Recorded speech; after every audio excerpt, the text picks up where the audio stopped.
Hi, I'm Anne Berube, and then I am on your superior self. And thank you so much for taking the time. I just really enjoyed your book, The Burnout Antidote. I think this is probably the most important book that's out right now, especially in the time that we're in with, you know, the pandemic and all of the, I don't know, I guess resistance that's out there, the vibrations that have changed since, the elections, the everything that's happening in society. I feel like we are feeling the burnout more than ever. So one, thank you for writing this book, and two, thank you for taking the time. Oh my gosh, thank you so much for having me. I'm so happy to be here. The burnout, right? The burnout antidote. Let me just get your definition of what burnout is, because it may be different for everyone listening right now. Yeah, absolutely. For me, as a spiritual teacher, I see it as a crisis in meaning. And so when you come to a place in your life where what you've been doing is no longer meaningful and is no longer aligned with where you're going, and this is happening faster and faster now, right? With the acceleration in consciousness and the expansion that's happening, what was meaningful sometime yesterday is not meaningful today, when before we could take 5-10 years, a whole career focused on that one thing, and it was very meaningful for a long time. It's not like that anymore. We are kind of invited to live multiple lifetimes in this one lifetime, and we always get that choice. We always get that moment where we hit the wall, or we feel depleted, or we feel disenchanted, we feel run down, and we just want to throw in the towel. And instead of just giving it all up, this book that I wrote, and I wrote it from my own experience, is about helping you address the beliefs that are living in the tissue of the body that perhaps come from your conditioning, from your the way that the environment was around you, the traumas you've had when you were growing up, and at this point on your in your soul mission, it's just not serving you anymore, and it's actually draining you, and it's taking more energy to keep them around than it is doing the job of keeping you safe, which is what it's done for so long. Mhm. And so what I and I'm sure a lot of your listeners and like this core essence, this higher self, like this signal of light that we are, that is who we are, constantly wants to incarnate even more in this device, in this beautiful body. And so we can tap into the messaging of this inner signal, and along with the letting go of the beliefs, we can kind of find that energy again and find that vitality again. Because when what you do and why you do what you do is completely aligned with who you really are, there's abundance of energy. And I think there's a misconception too in the spiritual world, and I had this one as well for many years, is that once you find your path, once you've healed and found, like, you can say, I know who I am. That I had this limiting belief that you don't burn out, but it's not true. Like, it's just the beginning of new invitations and new openings for transformation over and over and over again. And at the beginning, I remember I thought, well, I've already done this, like, what, been there, done that, wrote the book, like, why am I still visiting this issue? And it's like, well, it's not the same, it's not in the same context. I'm always evolving, I'm always changing. So in this context, I'm addressing burnout at a deeper level, at a spiritual level, because I know that a spiritual solution brings quantum shifts, not just incremental changes. I think we're kind of tired and done with incremental changes, just little changes. We want the shifts. And so when you address a problem at a spiritual level, you really address it at the deeper roots, and it brings you somewhere different, Mm. um, than where you've been. There's so much in there that I love. There's so much. You're so good at describing it, like burnout, right? Like people feel it all the time, and it's like, is it, I feel it physically, So is that like my consciousness, my spirit communicating to me that we're just misaligned and we're not really pursuing the things that we should be doing? It's trying to get your attention.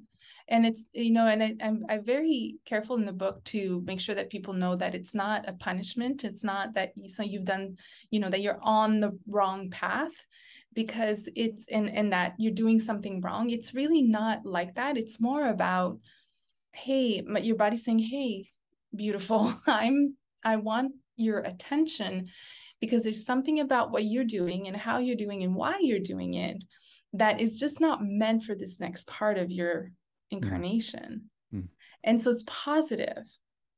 Burnout is a gift, right? Like if we could see it as a gift, that it's not going to let your body destroy itself. It's going to, you know, it's going to say, hey, I want your attention now because there's something quite amazing on the horizon for you. But if you keep continuing what you've been doing and how you've been doing, why you've been doing it, it's not, you're not going to feel fulfilled. mm, mm. Amen. That's all I have Yeah. to say to that. But when we don't listen to the soul, when we don't listen to higher intelligence, and we keep pushing, is there a wall that we hit, or do we just keep suffering?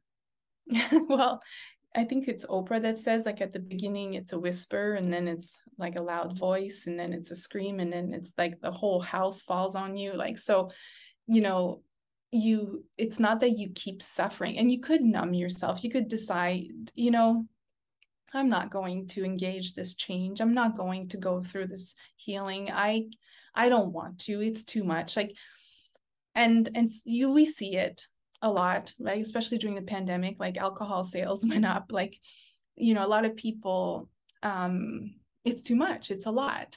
So it's definitely not everybody who's choosing to live like this.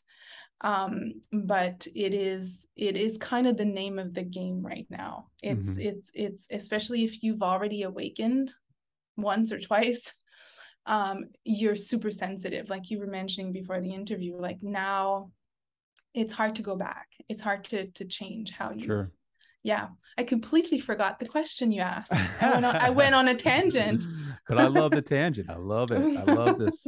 I love this stuff. Like, this is my first interview since doing some healing work on myself physically. And I was telling Anne before the interview that I feel more sensitive to energies and to emotions and to people's stories.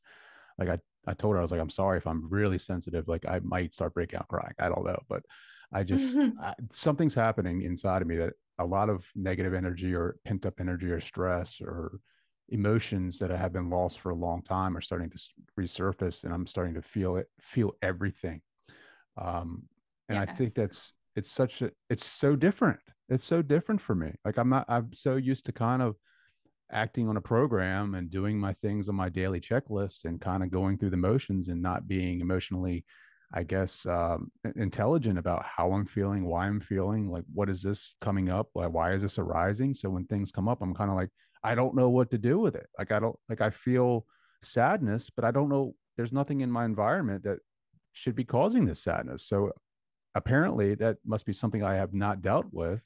And it's not bad, right? It's just something that's different. And I'm learning, like really learning, like literally right now as I speak to you, learning how to just embody it, right? And just, it's a part of me that something needs to come up, right? Like, is that something that Yeah. you teach your clients? Absolutely. Yeah. And so in the work, and I describe this in the book, this embodied process of healing is that when a trauma happened, and it could be a big one, it could be a small one, it could be something you think is insignificant, but your body remembers. You might not actually remember intellectually, like your memory doesn't recall, but your body, like the body never lies and the body kept track of everything. So the way you describe it is beautiful because when I bring a client into their bodies, which is where I go first, right? It's like deep breath in through the nose and then out through the mouth. And you constrict the throat a little bit on the exhalation so that your vagus nerve is massaged, and then your parasympathetic system kind of kicks in. And you deepen the breath and you exaggerate the breath. And then you bring your attention, I invite them to close their eyes, bring their attention into the body. With the feather is usually the tool that I use. It's kind of floating feather into the body, and you go down the spine, and then maybe you stop at the heart, and then you breathe deeply into that space. And then let's say you notice a sadness. If someone has never done healing work, the sadness will arrive, and almost instantly there'll be a story or a thought about the sadness. And then the person automatically will go into the story, and they'll start to talk about the story about the sadness. But what happened when the trauma first happened is it registered in the nervous system, in the fascia, in the organs, in the bones, in the skin, like it registered in the body first. And then a story and a defense mechanism and a belief, they were created based on the integration at the cellular level of the trauma. So when we could talk therapy about what happened for 10 years, but if we go below the story, so my job is to bring the person, okay, I hear that there is a story and you have thoughts about this, but let's go back to the direct experience in the body of the sadness. What does it feel like sensation-wise?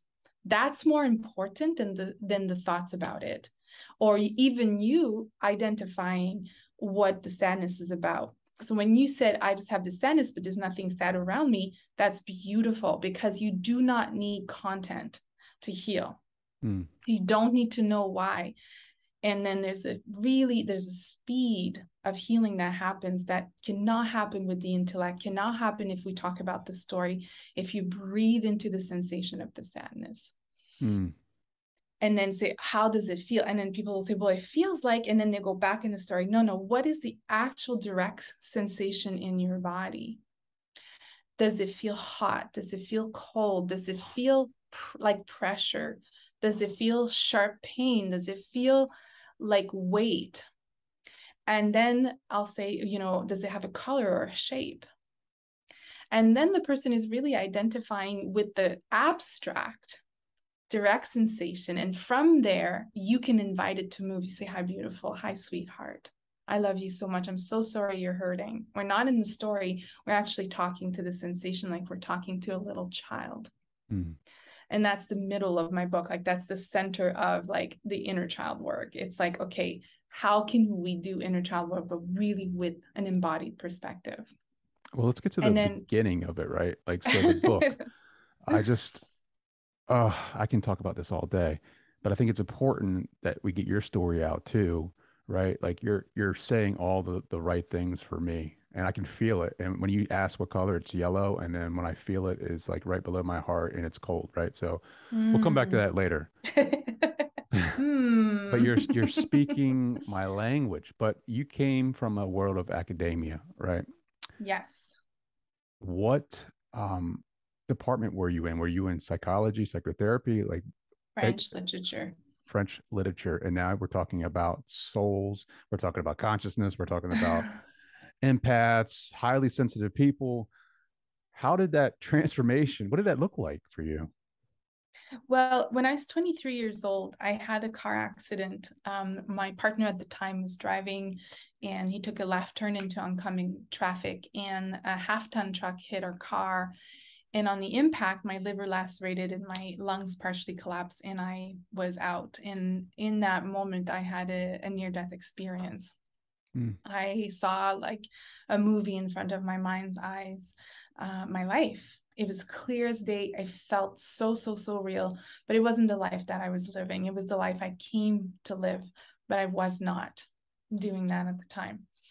And so when I woke up the next day in the hospital, I promised myself I would change my ways. I mean, I was definitely not an emotionally healthy person back then. And so the process started after the car accident. About 5 years after that, I was dealing with chronic pain. And then I discovered an embodied approach to healing from chronic pain. And so those two experiences, which I described in depth in the book, well, not in depth, but I definitely share the story, that more about the stories. really made me see that I cared more about the humans than I cared about, literary theories. Mm-hmm. And so it changed my life completely, my health, my feeling of fulfillment, my feeling of joy. Like, it's completely changed my life to discover this embodied approach to not just healing, but to fulfilling your soul mission. Mm-hmm. And so then I thought, I want to share it. I want to share that with people. I want people to experience the freedom that I felt and that I experienced and how I live now. I remember Deepak Chopra asking me, like, what do you want the most? I said, I want inner freedom. Like, I want to feel free when I go to bed at night and wake up in the morning. I just want to feel free. Like, I felt so trapped with my thoughts and the suffering from my past. And so when I got to that place, I had to share it with people. Mm-hmm. Do you feel free now? Do you have that inner freedom? Absolutely. Absolutely. It doesn't mean life still doesn't send me a lot of struggles and things, right? I have 2 kids. I live in the world, and but I am free. Absolutely. So you go from French literature. I'm assuming that you're teaching at a university. Yeah. How do you go to the embodiment practice, right? Like, what modality is it? I've heard you speak about Huna. Did you find that, Mm-hmm. like, on your search when you made that conscious decision of, hey, I want to pursue this, or I want to, how did you stumble upon it? And then what made you, I mean, the embodiment, right? Like the Yeah. practical methods that you were practicing in your own life, you felt the release and the freedom and said, I need to teach other people this. Like, how did you come across Huna? So before I came across Huna, I came across epigenetics, and it was my mother-in-law who invited me to a program called Women in Leadership. And at the time, I was very, very focused, like intellectually focused. And I thought, wow, that's really good. My ego was happy with this title, like Women in Leadership. Yeah, I'm already pretty bossy, and I'll probably be head of a department one day. And yeah, I'll go to this course. But I didn't know what was going to happen. And if I did know, I don't think I would have ever gone. So I'm glad the universe and my mother-in-law tricked me into going to this workshop. There was a 1-day workshop. And I remember Trey sitting like in a circle with 12 women. And there was one woman, and the teacher was right in front of me. And she was talking about a very different kind of leadership. And she's talking about a leadership that comes from within, that is connected to emotions, that is deeply intuitive, connected to the belly. And breathing, deep breathing is so important in this leadership. And the more she's talking, the more my chronic pain is getting worse in my body. At the time, it was sinus pain. Like, it was just, I could not focus. It was so intense. It lasted for 3 years nonstop. And I just thought, I just want her to stop talking so I can take a break, go to the washroom, and just not come back. Like, I could feel my body like under pressure. And women in the room were just crying spontaneously. Nobody seemed to think it was a problem. And my ego was like, this is supposed to be a leadership course. What is happening here? And she never took a break. She looked at me and she said, Anne, are you okay? She could tell I was like a pressure cooker. And I said, my heart was like saying, sweetheart, say that you're not okay. Tell her how much pain you're feeling. And in my head, it was like, don't say anything. Like, if you say anything, I can't help you. Like, we're going to lose control. Right. And so I said, no, I'm fine. Like, I was like, move on to the next person. And she says, Anna, I invite you to take a deep, deep breath. And so in that moment when my whole body just is so annoyed, so angry, in so much pain, just, I don't want to be there, to take a breath, a deep breath is counterinstinctual. Like, my whole body's like, mayday, mayday, get out of here. Especially in front of your mother-in-law, especially, like, there's an image you want to protect when you don't know another way of living. And so I don't know why I did it, but it was counterinstinctual, but it was deeply intuitive. I just listened to my heart. I took this deep breath in through my nose. And then as I breathe out, oh my goodness, this wave of emotion just comes, just washing through me. My whole body starts to shake. And now I'm the one in this mess of snot and tears. And like, it feels like such a spectacle. My whole body is processing so much water, so much energy. And she even comes over and she puts her hand on my back and she says, everybody, this is what it looks like when someone's held 28 years of emotional baggage in their body. So this was 5 years after the car accident. And nobody seemed to mind. Everybody was breathing, doing their own thing. And then my whole body settled.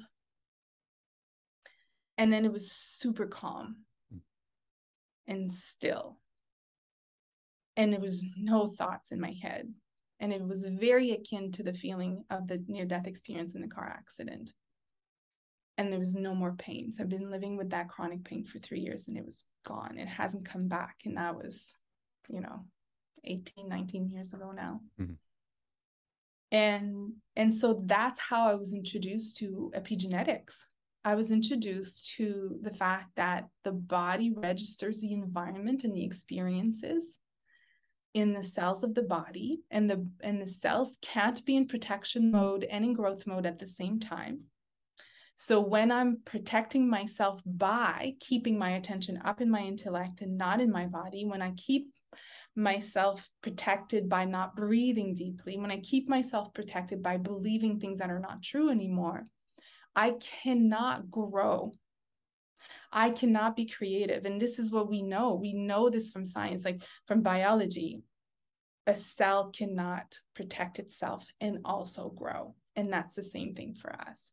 So when I keep at bay the stuff I don't want to feel because it's too much or I think it's bad, I'm also keeping at bay the peace and the joy and the light that's available to me. So you talked about suffering earlier. Like, do we keep on suffering? Well, what happens eventually is your body just gets used to not new energies coming in because it knows that you prefer to stay in protection. That for you to be safe is more important than to be well, or more important than to be creative or to be who you're meant to be. So that's how I kind of came. And then this teacher introduced me to Huna, and I went to Kauai to study Huna, which was, talk about epigenetics, and then you talk about shamanism, right? Like it's a very wide spectrum of experience. Oh man. Yeah, because I live in my head a lot, and I think a lot of people do too. Mm-hmm. And I don't know necessarily how to live in my body. I don't know how to without, right? Like you feel a little bit of a pinch here or a trigger there. How do we consciously on a daily basis live in our body and learn to stay there when it gets a little, dicey? It's definitely practice. So what you did earlier, where you noticed the yellow, cold experience in your lower body, you were there, you were not in your head in that moment. You were in that space. And when your attention is on the tissue of your body or it's in the direct experience, you're in the present moment. When you're up in your head, you're either in the past or the future, right? And so the practice of bringing your attention down, and I have a beautiful meditation I'd be happy to share it with you and happy to share it with your viewers as well, where you just follow the feather down in the body and you take your time at each area in the body, because each area carries different memories, right? Carries different memories from the past and different meaning because of the energy centers in the body. So practicing a meditation like that definitely helps. Another way is to, moment to moment, bring your attention back to somewhere below the neck. Is just, if you think about it, just bring your attention somewhere else. Even in, I usually, if people have never done it, I say start with your hand. Like bring your attention to the center of your hand, your right palm, and just see if you could feel the blood rushing in your palm. And if someone has never been body aware, it will take a while, but then they'll start to feel like, oh yeah, I can feel that. That's huge. That is presence. That is presence. That's movement of energy. That's being here now. And so this is one thing, but what if we bring our attention to the yellow cold in your body? So we go there and we breathe into that space and we start to talk to that sensation. Hi, beautiful. Hi, sweetheart. I love you so much. We're talking to the yellow cold sensation like we're talking to a child that we love. So think about your youngest, right? And you just, hi, that's how we want to talk to ourselves. That's how we want to talk to our inner child. I love you so much. I'm so sorry that you're hurting, but you know what? I'm here. I'm here with you right now. Deep breaths. And you know what? I'm not going anywhere. That's what we wanted to know when we were children, that when we were feeling something, that the person we were witnessed, and that the person wasn't going to go until we were done feeling the feeling we had. So that's what we do for ourselves. And then we ask it, what do you need? What do you want? And so for you, like, I don't know if you said it was more in the center or in the right or the left. It's like right underneath, like right here. It's like not, Right it's here. like a little top of the stomach area, I guess. Yeah. Like sternum, maybe. Yeah. Yeah. Like solar plexus kind of area, but more on the right side. Yeah. So then we say, we ask the sensation, would you like to come up? Or would you like to go down? Because that experience, like that sensation, has a desire to move somewhere. Movement is life. Movement is healing. So if you ask it with your inner, conversation, you say, where would you like to go? Do you want to go up into my heart space, or would you like to go down in my belly? And then you follow that. Yeah, mine instinctually wants to go up, like up. I don't know, like past the heart, almost up to like the crown, almost. Perfect. So then you follow that. You just breathe deeply and you let it go up, and then you notice. And a lot of people, as it goes up, it will kind of get trapped in the throat. The throat will start to close because often we weren't able to speak the experience. And so we breathe deeply into the throat. And so, it's really fascinating. And we don't need to know the story about that. And it could be gone in like a minute. Sure. Wow, man. I don't, yeah. And I know a lot of people are feeling this too, because first week of school this week, right? I have 3 kids. I'm going back to school like for psychology, and I had my first graduate level course last night, and the entire time I'm just kind of like, I don't know if I can do this. Everyone had like, so I'm in this master or bachelor accelerated master program where I'm still working towards my undergrad, but it's also towards my master's, right, in psychology.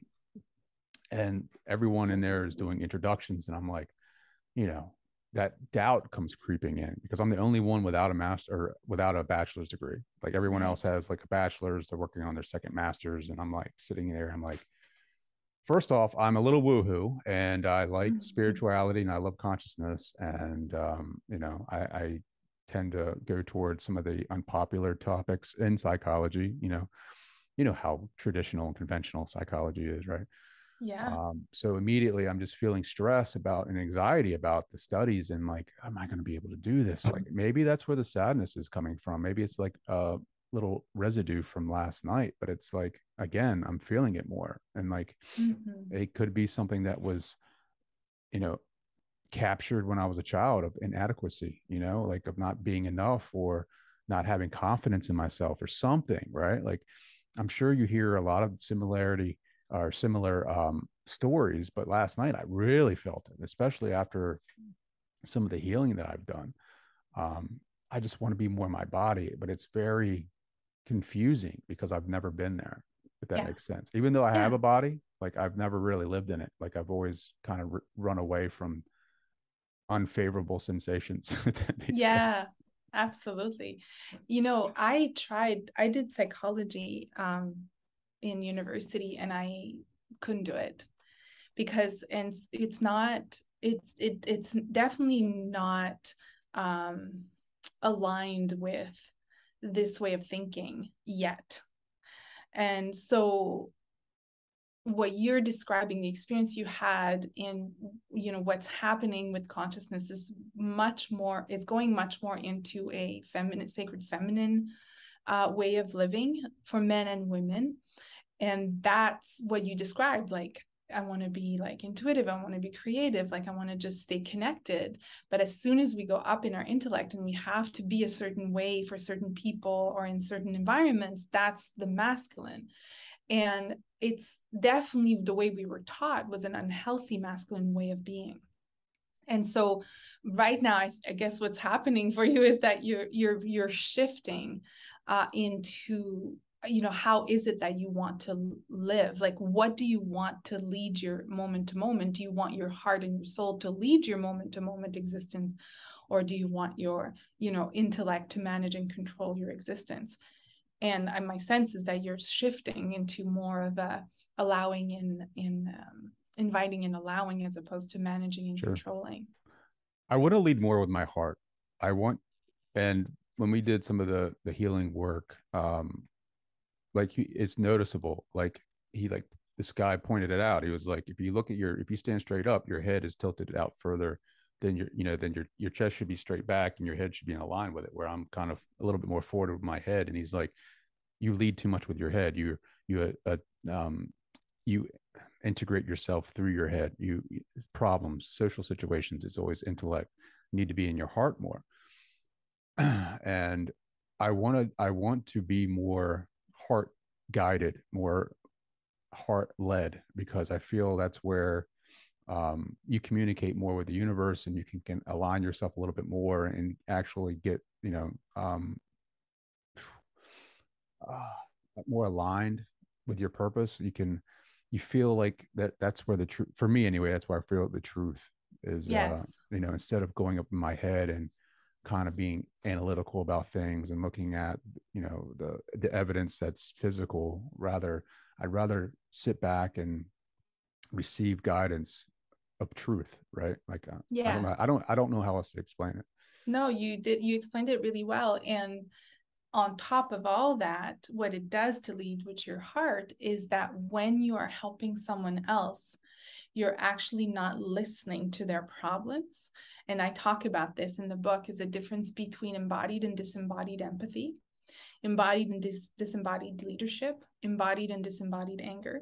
So when you're leading from your heart, you're actually tapping into the wisdom that the person holds.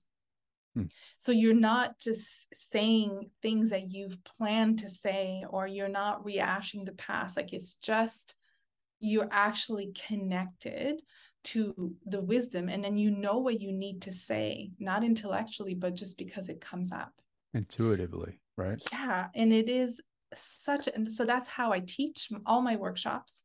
It's how I write.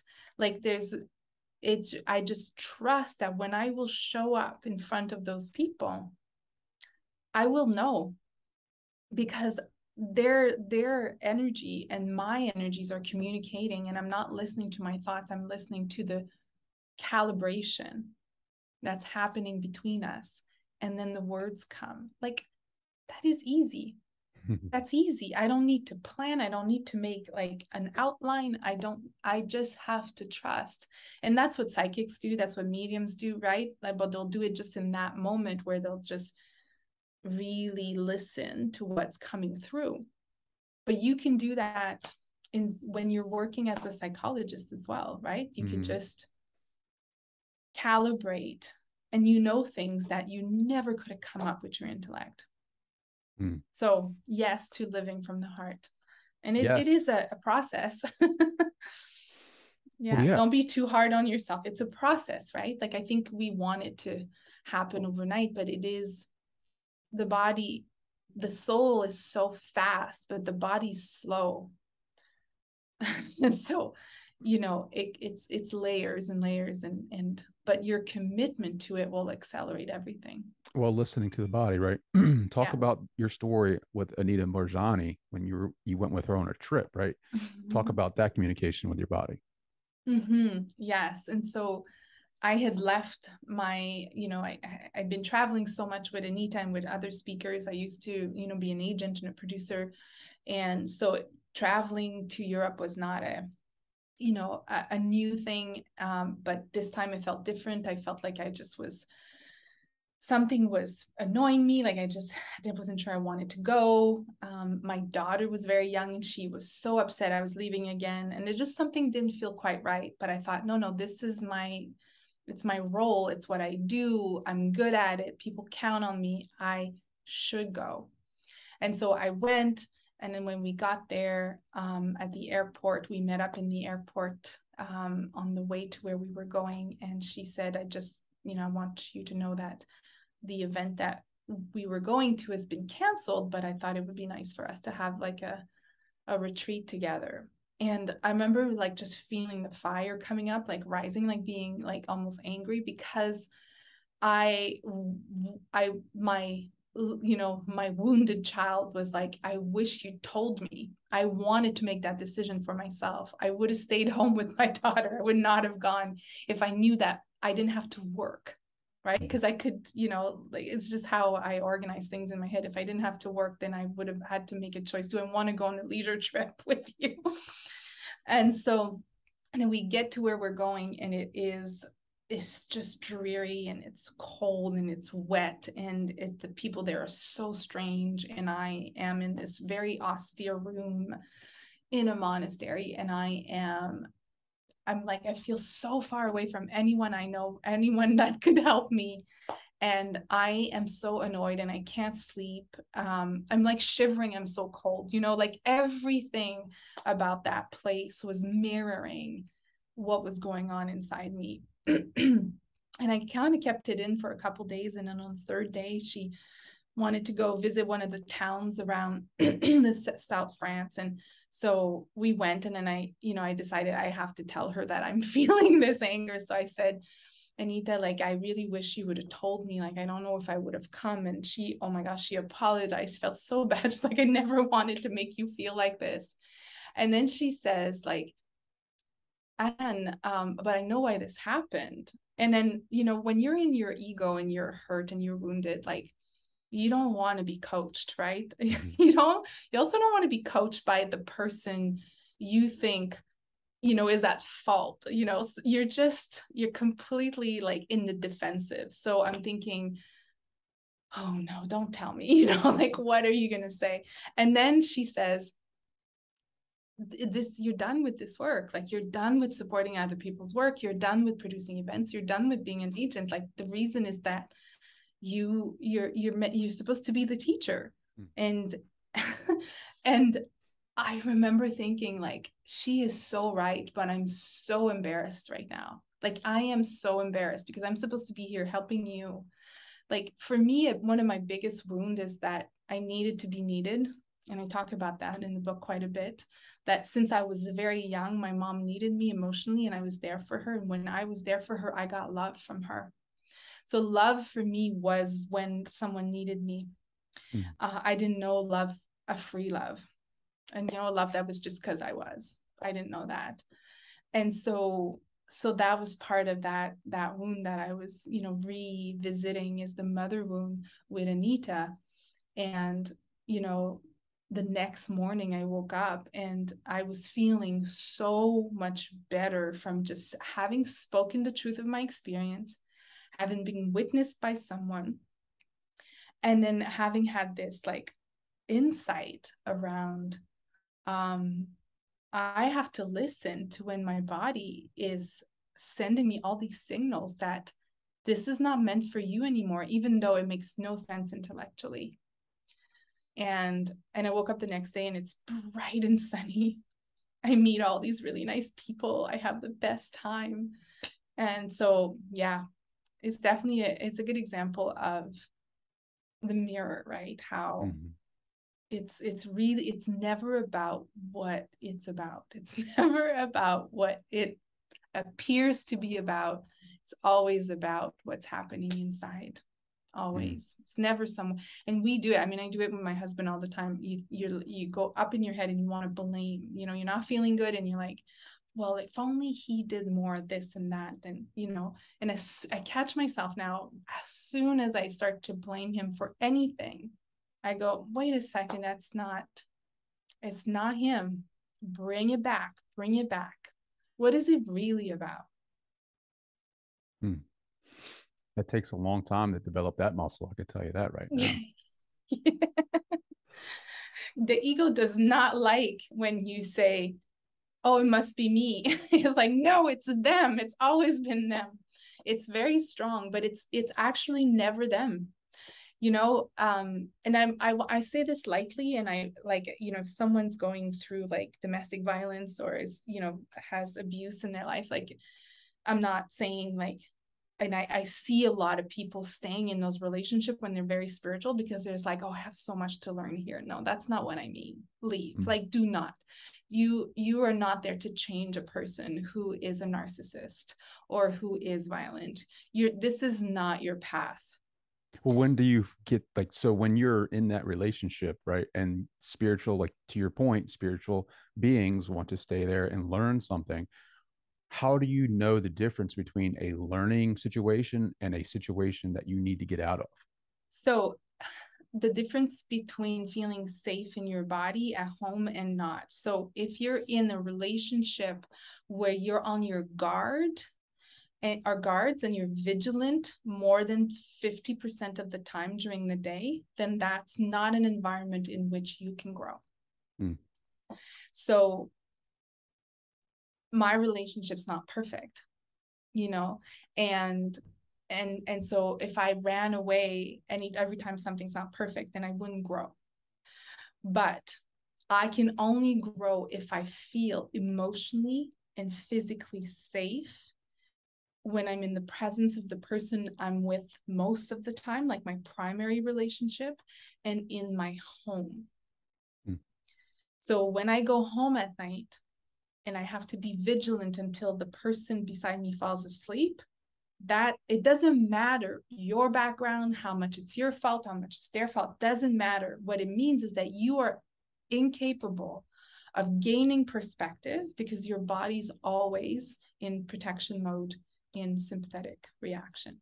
That's it. And so you can't logically say why you need to leave, why you just have to. You have to move yourself out of that situation so that you can breathe, you can settle, and then you can have space to think and space to understand what's going on. But when you're always in sympathetic response, which is fight or flight, you'll never be able to access change and transformation. What about work situations and environments, right? Like, especially now with the pandemic, I feel like a lot of people have realized what matters most to them in their lives, and that's lifestyle, especially on the East Coast. We are very fast and furious when it comes to to-do lists, success, goals, achievements, right?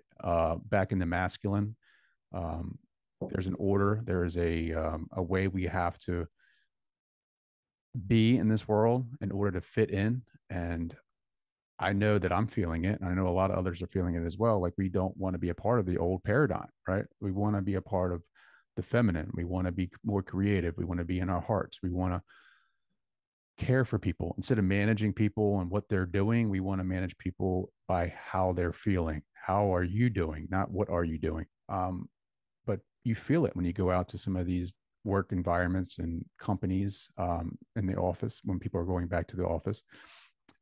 How do you know when it's time, right? How do you know when it's time to go look for something else? Or when do you know it's time for you to pursue a different idea of what work is? So the body never lies. And that's one of the biggest things we need to learn, is when the body talks through fatigue, through pain, through any kind of suffering that's happening inside, we tend to dismiss it, or we tend to try to rationalize it, as opposed to just listen to it and then make space. So when I say make space, and I talk about this in the second chapter of the book, is that I don't mean that you need to go to LA for a 7-day retreat or whatever, right? Like, you don't need to to do big changes. But in order to get clarity around if you need to change careers, or if you need to change jobs, or you need to change environment, you do need to create some space in your life. And that can start with like a 5-minute practice when you wake up in the morning, with breath and attention in the body. I have in the book like multiple examples of how you can create space in your body, so that then you have more access to your own intuition, your own wisdom, your own medicine, and be able to know for sure what you want and what's true for you. But you can't really access that when you don't pay attention to what your body's saying to you. And so believe your body more than your thoughts about your body. Believe your body more than other people's opinion about what's happening in your body, right? We're just not used to believing ourselves. And I remember like when I started shamanic work, like I was experiencing all these things in my body, and I thought like, what are you doing to me? Like I was saying to the shaman, like, what are you doing? And she says, I'm not doing anything. You are experiencing yourself as an energy being. And I would never have said that that's what it was. I would have said, oh my gosh, I'm having a heart attack. Oh my gosh, I'm having a panic attack. Oh my goodness, my body is out of whack, right? Because we've been trained to believe that the body is flawed and it's always against you, and that it's fragile, and that we're going to, that something's wrong with us, as opposed to going, oh wow, that is fire. Wow. That's amazing. Like I am fire. I am air. I am water. I'm all of this. Yeah.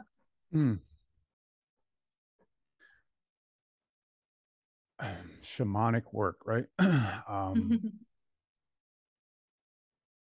How was your husband? Like, was he comfortable with these changes, right? Like, especially going and doing Huna, like I think it could be a big adjustment for especially people that are coming into this work or listening to this interview or kind of experiencing or kind of dipping their toe into spirituality, where they start seeing, faster changes in themselves, and they start buying in more into this idea of epigenetics or the feminine, or getting back in touch with their spirituality, where some people around them in their environment are still sleeping, right? Or unconscious to who we truly are.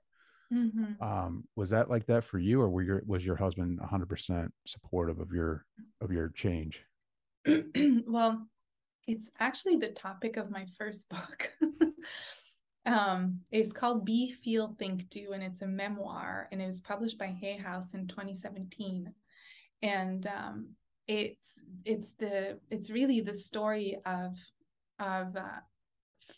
being able to see and accept and bring in a love like that in my life. Because before my car accident, I didn't think that I deserved a love like that. So I was self-sabotaging all over the place. And even with this person, that my husband now, I was sabotaging that relationship, and almost broke it forever, because I didn't believe I was worthy of a love that was free and that was so open. So it took me years to be able to, actually, and I saw him in my vision in my near-death experience, and we weren't together. And so I knew I needed to find my way back to him somehow, even though he was really upset with me because I had been very not nice. And so that, when you only know love as transactional and as conditional, then that is what you attract. And so for a long time, I attracted only that. And of course, I couldn't be myself in those relationships because I didn't even know what that meant. But with this relationship, once, you know, we were married, we had children, my acceleration spiritually was really great. Like it was happening really, really quickly. And it really wasn't him that was holding me back. It was my worry that he wouldn't be able to see me or validate me as I become someone he didn't marry. Mm-hmm. So it really was me and my fears around being and not belonging in this very important relationship. One of the things that he struggled with was he was also afraid that he wouldn't be able to keep up.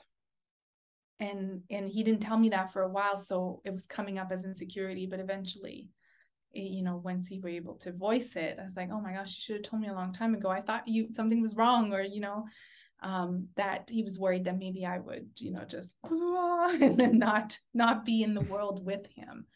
But that's not how it goes. Like, yes, you go to, like when I went to Kauai multiple times and I would do these shamanic workshops, like of course I'd come back and I'd be all weird and I'd be like floating for a while. And you know, and it's not easy, but at the end of the day, we're not meant to be on a cloud and completely like, you know, humming and like on the top of the mountain. We're meant to be like at the breakfast table with the mess and the cat and the kids. And it's like you're supposed to be in the world with this awareness.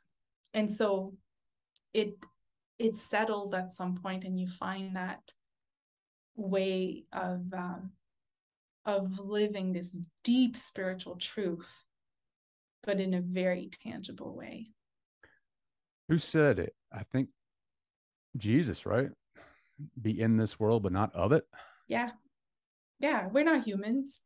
You're not human. You're not from this planet, but you're here to be with the humans. Mm-hmm. And I could talk to you like all week. Yeah, this was a really fun conversation. The Burnout Antidote, a spiritual guide to empowerment for empaths, overgivers, highly sensitive people.